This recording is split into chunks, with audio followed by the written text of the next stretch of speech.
Bom, vamos nessa agora ver um dos pontos mais importantes, né, que é como reconhecer o paciente que está séptico na emergência.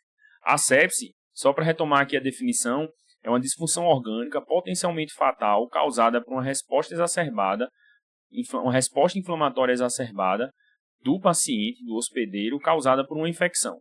Então, esse paciente séptico, ele tem que ter disfunção orgânica. Por definição, é isso que é a sepse. Lembra que na aula anterior eu falei sobre o sepsis 3, o artigo 2016, e que mudou o paradigma, e aí antes era diferente a definição, é por aqui que ele mexeu, e assim, acho que foi uma mudança bem positiva. Por quê? Antes do sepsis 3, a sepse era definida como um paciente que tinha síndrome da resposta inflamatória sistêmica mais infecção. Se houvesse disfunção orgânica, chamava de sepse grave. E aí, se houvesse uma piora hemodinâmica, etc., era chamada de choque séptico. O que o sepsis 3 fez foi juntar sepse com sepse grave, basicamente. Então, para que haja sepse, do ponto de vista do artigo de 2016, tem que ter disfunção orgânica. Que, de maneira geral, faz todo sentido. Porque toda sepse, no meu ponto de vista, pelo menos, é grave. Eu não acredito que tenha um paciente séptico não grave. Como os conceitos que eram usados antes de 2016, do CIS com infecção, ele colocava a sepse como uma sepse não grave, para depois ter uma sepse grave se houvesse disfunção orgânica. Agora, essa definição de ter que ter disfunção orgânica facilita muito até para a compreensão da gravidade e para a gente, né, ter uma presteza no atendimento. O que é que vai fazer você reconhecer o paciente que tem um quadro séptico, né? É disfunção orgânica, de maneira geral, disfunção orgânica. Na sua avaliação inicial, lá que você aplicar o C2, P2, SPHT, você vai ver se tem alteração do sistema nervoso central, você vê se tem uma alteração do ponto de vista de coração, hemodinâmica, pulmão, função renal. Então, você vai ter uma alteração, você vai checar, né, na sua avaliação inicial, se houver um red flag, opa, tem alguma coisa errada aqui. Então, não necessariamente o fato de ter um red flag, o paciente está séptico. Mas se houver qualquer suspeita de um quadro infeccioso, sepse até que se prove o contrário. Então, havendo uma disfunção orgânica, havendo um sinal de disfunção orgânica, mais um processo infeccioso, sepse tem que ser uma probabilidade clínica bem alta. E aí, existem alguns scores que a gente usa para definir a sepse. O mais simples e o mais comumente usado é o QuickSOFA, que ele veio desse artigo aí de 2016 do sepsis 3. E ele vai usar como critério para definir, para triar o paciente com provável sepse, uma pressão sistólica menor do que 100, uma frequência respiratória maior do que 22 e alteração do nível de consciência, seja agitação ou o paciente que vai ficar obnubilado, torporoso, comatoso.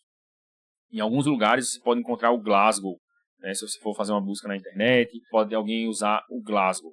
Mas o Glasgow, pelo menos para mim, do ponto de vista clínico, não é uma escala que eu gosto muito de usar, porque você tem muita coisa que vai alterar o sensório do paciente, não necessariamente é algo que vai ser tão acurado. Do ponto de vista para definição de via aérea, para você comunicar tudo, talvez seja algo que seja bom de ser usado. Mas do ponto de vista clínico geral, não acho que é legal não. Até porque, se o paciente chegou agitado, ele tem uma alteração de nível de consciência, né? Ele tem uma agitação, ele não está num estado normal.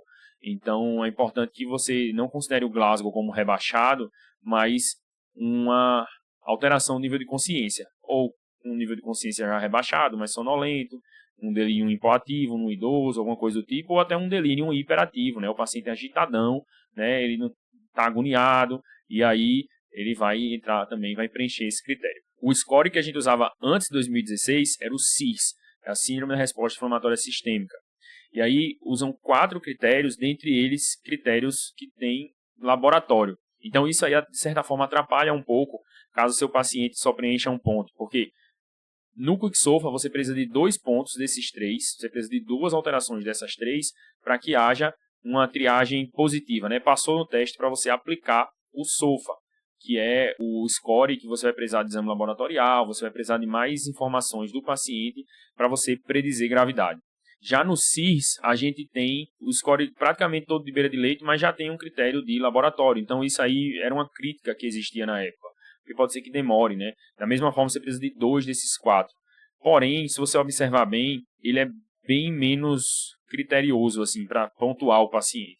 porque ele coloca uma frequência cardíaca de 90, ele coloca uma frequência respiratória de 20. Então, um paciente com um quadro febril, ele tem grande chance de ter uma frequência cardíaca maior do que 90, está com frequência respiratória um pouquinho mais alta, por estar com febre. E às vezes ele tem uma faringoamidalite. Vai entrar pelo CIS, né? Ele vai preencher 2 pontos aí do CIS. Ele vai estar com febre, temperatura maior do que 38, frequência cardíaca mais alta, frequência respiratória. Então, isso aí faz com que ele seja muito sensível. A sensibilidade muito alta bota muitos pacientes para dentro como positivos. E aí depois você vai confirmar esse diagnóstico. O CIS, ele é um score que ele tem uma sensibilidade muito grande. E apesar do Sepsis 3, o Surviving Sepsis Campaign, ele recomenda que você ainda use ele. Alguns órgãos internacionais recomendam só o CIS. Alguns órgãos recomendam só o QuickSOFA. O Surviving Sepsis Campaign de 2021 recomenda que você não use somente o QuickSOFA. Ele recomenda que você use outros critérios e aí ele cita o CIS também. O que eu acho interessante aqui do CIS é que o paciente hipotérmico e o paciente leucopênico, ele também pontuam. Então, aquele paciente que às vezes ele nem chegou tão alterado do ponto de vista de sinais vitais, se ele chegou com leucopenia, hipotermia, isso aí pode ser um sinal, um indicativo de gravidade. E particularmente o paciente leucopênico, hipotérmico, diante de um processo infeccioso, ele é definitivamente mais grave do que o paciente que tem uma leucocitose ou que não tem alteração do leuco. Outro score que a gente pode usar também, e que ele é um pouquinho mais completo, mas também ele é um pouquinho mais difícil de você memorizar, e aí por isso é questionável se é realmente bom, já que apesar de ser um score bom, é difícil ser aplicado, então se você não tem algo que você consegue fazer na prática, não é bom, né? Você não consegue aplicar sempre. Mas você tem como acessar isso aí muito fácil, né? Que é o NEWS e o MIWS, que é o National Early Warning Score, que é o NEWS, e o Modified Early Warning Score. Basicamente, eles são o mesmo score. O MIWS é que ele vai diferenciar ali o nível de consciência, então ele vai pontuar o nível de consciência alerta, 1, 2 ou 3, e aqui o NEWS ele bota tudo em 3. Mas o que é legal também dele é que ele tem uma escala diferente para o paciente DPOC, então ele é mais tolerável aí com a saturação, ele pontua a saturação, frequência respiratória, se está em ambiente ou não, a pressão, frequência cardíaca, temperatura. Então ele meio que faz uma mescla aí dos dois, CIS e QuickSOFA, e a depender das alterações que o paciente vai ter, ele vai pontuando. A partir de 3 pontos e um processo infeccioso provável, ele é um paciente provavelmente séptico. E usando ele, você pode aí começar o protocolo para sepsis. Ou, se qualquer um desses critérios dele pontua em 3. Então, o paciente que está muito taquipneico, mas não tem nenhuma alteração do resto, ele faz 0 em todos os outros, só o fato dele ter 3 pontos, né, tá numa coluna vermelha, ele vai pontuar e aí é um sinal de alarme, né? Então, qualquer alteração vermelha aí, o paciente desaturando, o paciente muito hipertenso, o paciente muito taquicárdico, ou o contrário, né? Bradicárdico, bradipneico, né? E tudo isso aí vão ser pontuações que vão chamar a atenção. Então, eu acho interessante ele, apesar de ter uma aplicabilidade um pouquinho mais complexa, porque ele é de ruim de decorar mesmo, ele é muito grande, mas você consegue, né, ter essa noção aí de uma coisa mais sistêmica. E aqui, ó, a recomendação do Surviving Sepsis Campaign que eu comentei há pouco, que é de você não usar somente o QuickSOFA, né, comparado com CIS, com NEWS, MIWS. Quando você usa ele sozinho, ele não é tão bom, porque ele é menos sensível, ele vai deixar passar alguns pacientes, e a ideia não é deixar passar paciente, é você ter uma sensibilidade grande para você triar esse paciente como séptico. O QuickSOFA, ele é muito bom em predizer mortalidade. Quanto mais alto o SOFA ou o QuickSOFA, mais grave é esse paciente, e ele é bom em dizer para a gente se esse paciente tem um risco elevado de morte. Mas ele não é tão bom assim, quando comparado com CIS, com NEWS, com MIWS associados, ele não é tão bom assim para dizer que esse paciente agora ele está em sepse. Porque ele também pode alterar o SOFA, ele pode alterar por outras condições que não são causadas por infecção, assim como CIS, assim como NEWS, assim como MIWS, eles alteram também, eles são scores de indicativo de alarme, né? Sinais de alarme, tem alguma coisa alterada, e quando tem um quadro infeccioso, você considera como sepse. Mas, além disso, essa é a recomendação do Surviving Sepsis Campaign, e também a recomendação que eu sempre segui, né, que eu sempre usei, que é não usar apenas um score, conhecer os outros, né, conhecer outros sinais, porque às vezes o paciente não vai pontuar no SOFA, mas ele vai pontuar no CIS. Então, por mais que você não queira, num primeiro momento, abrir protocolo sepse, você vai ficar de lado desse paciente, você vai ficar mais atento, você vai ficar de olho a ele.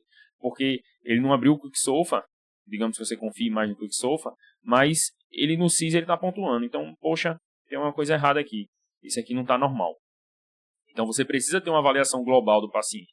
Você precisa ver temperatura, você precisa ver frequência respiratória, você precisa ver frequência cardíaca, você precisa ver os exames laboratoriais, se você acha que tem tempo hábil para isso. Você precisa ter uma avaliação mais geral desse paciente. Então, uma avaliação global. Tem que conhecer todos esses critérios, né? CIS, SOFA, NIOS, MIOS, para você também saber aplicar e aí até você deixar bem documentado, né? Por que você tomou a decisão que você tomou. E tem uma alta suspeição desses pacientes sépticos. Você só procura aquilo que você conhece, né? Então você tem que ter uma suspeição alta, você tem que estar sempre pensando, será que essa disfunção orgânica desse paciente é causada por um processo infeccioso? E se for causada por um processo infeccioso, então disfunção orgânica causada por um processo infeccioso, até que se prove o contrário, é sepse. Então avalie esse paciente com mais cuidado, talvez ser um pouco mais invasivo, né, digamos assim, começar os tratamentos mais rápido, tomar as condutas mais rápidas, para que esse paciente não tenha um desfecho ruim. A gente sabe que a mortalidade é muito alta, passa de 20% no paciente séptico e passa de 50% no paciente com choque séptico. Então, tem que ficar ligado. Então, depois que você identificou que existem sinais vitais alterados, né, tem red flags, C2, P2, SPHT, tem alteração, então você precisa aí, pelo seu exame clínico, avaliar se tem um provável foco infeccioso. Então, você vai procurar ativamente sinais de que tem alguma infecção. Na urina, né, você vai questionar se tem disúria, se o paciente tem dor em baixo ventre, se tem polaciúria, se tem retenção urinária. Uma situação que comumente acontece é o paciente com infecção urinária fazer retenção, né? Ele tem uma alteração e não consegue urinar, e aí pode ser por infecção urinária. Essa dor em baixo ventre, muitas vezes o paciente não vai relatar, algumas vezes é um idoso, ele não consegue dizer se tem disúria, mas há o exame físico, pode palpar vestigoma, você pode sentir, né? Ele fez faces de dor, ele tentou defender ali quando você estava palpando o abdômen. Então pode ser um indicativo que tem dor em baixo ventre e que tem alguma cistite. A alteração do aspecto da urina, ela é uma coisa que popularmente é usada, né? Um sinal que popularmente é usado como um provável processo infeccioso, mas ela não é tão acurada assim. Se existem outros indicativos de que tem infecção e a urina está turva, a urina tem muitos grumos, então pode ser que seja algum dado relevante. Porém, a presença de grumo na urina, principalmente quando tem pequena quantidade, eles são hialinos, eles são basicamente os cilindros, né, que a gente vê no sumário de urina, que é a proteína de Tamm-Horsfall. Então a gente tem essa proteína ali nos túbulos, tem essa proteína que vai se soltando no trato urinário, e quando passa a sonda, por exemplo, ele pode vir com esses grumos aí, e isso aí não necessariamente significa dizer que é pus ou que é um processo infeccioso. Mas se vem pus, né, se vem aquela urina que é só pus, ou uma urina que tem um aspecto muito diferente, né, uma urina mal cheirosa, com outros sinais de infecção, então termina sendo um dado relevante, mas só ele não é o suficiente. Então o paciente não tem dor em baixo ventre, não tem uma alteração no aspecto da urina muito significativo e começa a vir aqueles grumos no coletor. Então, às vezes o pessoal se surpreende e vai mostrar e tudo, mas não necessariamente significa que é uma infecção. Então, é um dado que tem baixa acurácia. Então, para usar só ele não é muito legal, não. Se eu suspeito que esse foco é respiratório, o paciente vai estar apresentando dispneia, dessaturação, uma tosse produtiva, vai ter crepito na ausculta, vai ter alguma evidência clínica de que o pulmão é que está doente, o pulmão comprometido. Pode ser que essa infecção seja também em partes moles, então o paciente vai ter dor, edema, eritema, flutuação, né? Você vai palpar ali uma região que está hiperemiada, que está dolorosa, aí você pegou ali, tem flutuação na região, pode ser um abscesso, então pode ser uma miosite. Você tem algumas possibilidades aí de infecção de partes moles. Será que tem uma ferida operatória, o paciente passou por algum procedimento cirúrgico e aí agora ele está fazendo uma infecção de ferida? Tudo isso aí é possível que seja uma causa de sepse, né? Pode ser que esse foco seja abdominal, então o paciente tem dor, tem distensão abdominal, tem diarreia, particularmente disenteria, né?